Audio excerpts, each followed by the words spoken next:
দক্ষিণ চব্বিশ পরগনার বিষ্ণুপুর বিধানসভা কেন্দ্র ঘিরে রাজনৈতিক মহলে জোর চর্চা শুরু হয়েছে। শাসক দল তৃণমূল কংগ্রেসের প্রার্থী তথা রাজ্যের প্রাক্তন মন্ত্রী দিলীপ মণ্ডলকে ঘিরে নির্বাচনী লড়াইয়ের বিরোধীদের অবস্থান নিয়ে উঠেছে নানা প্রশ্ন। তৃণমূল কংগ্রেসের পক্ষ থেকে পুনরায় প্রার্থী করা হয়েছে দিলীপ মণ্ডলকে। অন্যদিকে সিপিএম কংগ্রেস জোট তাদের প্রার্থী ঘোষণা করলেও বিজেপি এখনও পর্যন্ত এই কেন্দ্রে কোনো প্রার্থী দিতে পারেনি বলে রাজনৈতিক মহলে আলোচনা তুঙ্গে।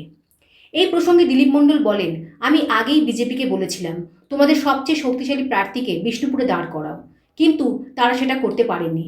গতবার আমার কাছে প্রায় 58,000 ভোটে যে বিজেপি প্রার্থী পরাজিত হয়েছিল তাকেও এবার আর এখানে দাঁড় করানো হয়নি, তাকে অন্য কেন্দ্রে সরিয়ে নেওয়া হয়েছে। তিনি আরও বলেন, আমরা সারা বছর মানুষের পাশে থাকি, তাই আমাদের কোনো ভয় নেই।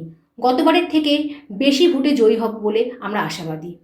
রাজনৈতিক বিশ্লেষকদের মতে কোনো বড় দলের প্রার্থী ঘোষণা না হওয়া এই কেন্দ্রের নির্বাচনী সমীকরণে গুরুত্বপূর্ণ প্রভাব ফেলতে পারে। তবে শেষ পর্যন্ত বিজেপি প্রার্থী দেয় কি না সেটাই এখন দেখার। সব মিলিয়ে বিষ্ণুপুর বিধানসভা কেন্দ্রের লড়াই ঘিরে বাড়ছে উত্তেজনা, আর নজর এখন বিরোধী শিবিরের পরবর্তী পদক্ষেপের দিকে। জামালউদ্দিন সর্দারের রিপোর্ট, 72 ঘন্টা।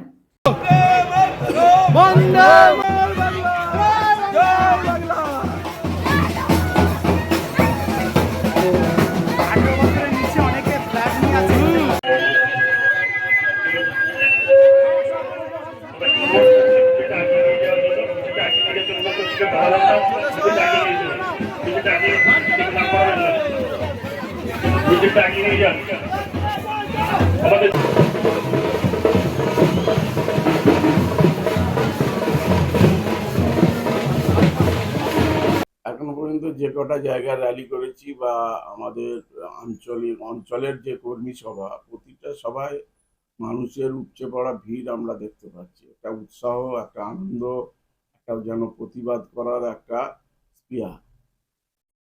এছাড়াও বিজেপি এবং সিপিএম সম্বন্ধে কি বলবেন? বিজেপি তো এখন প্রার্থী দিতে পারেনি, সিপিএম এর দেল লিখছে, প্রচারও তাদের পাশে কর্মী নেই। সেই প্রসঙ্গে কি বলবেন? ওদের আমি বলেছিলাম 1-1.5 মাস আগে যে তোমাদের যত বেস্ট প্রার্থী আমাদের এই বিষ্ণুপুরে দাও। তোমরা তো বলছো আমরা কাজ করিনি, কিচ্ছু করিনি। তারপরেও গতবার যে হেরে গিয়েছিল 58,832 ভোটে, তাকেই প্রার্থী করেছিল। কিন্তু জানি না কি কারণে সে এখান থেকে অন্য জায়গায় তাকে শিফটিং করলো, আর একজনকে দিল। এখনো শুনছি নতুন একজন প্রার্থী দেবে, এখনো পর্যন্ত দেয়নি। এটা হচ্ছে সিদ্ধান্তহীনতা, বা এত বড় একটা পার্টি তারা কোন জায়গায় কোন সিট সেটা সম্বন্ধে তো তাদের ধারণা নেই। তাহলে কি আপনি কি ওয়াক ওভার পাবেন? না, ওয়াক ওভার কি জন্য? ওখানে কংগ্রেস প্রার্থী আছে, সিপিএম আছে, সবই আছে। মাঠের ময়দানে যারা মানুষের পাশে থাকে, আমরা সেই বিশ্বাস করি, যারা সবসময় পাশে থাকে তাদের কাছ থেকে সরে যাওয়া উচিত না। আজকে ভালোবাসলে ঘৃণা করতে নেই, আর বিশ্বাস করলে আঘাত করতে নেই। এই আদর্শ নিয়ে আমরা চলেছি। আজকে কোথায় কোথায় প্রোগ্রাম আছে? আজকে দক্ষিণপুরে র্যালি আছে, তারপরে চটাতে একটা অঞ্চলের কর্মী সভা আছে। প্রতিদিন প্রচারে বেরিয়েছেন, ডায়েটে কি ডাকছেন?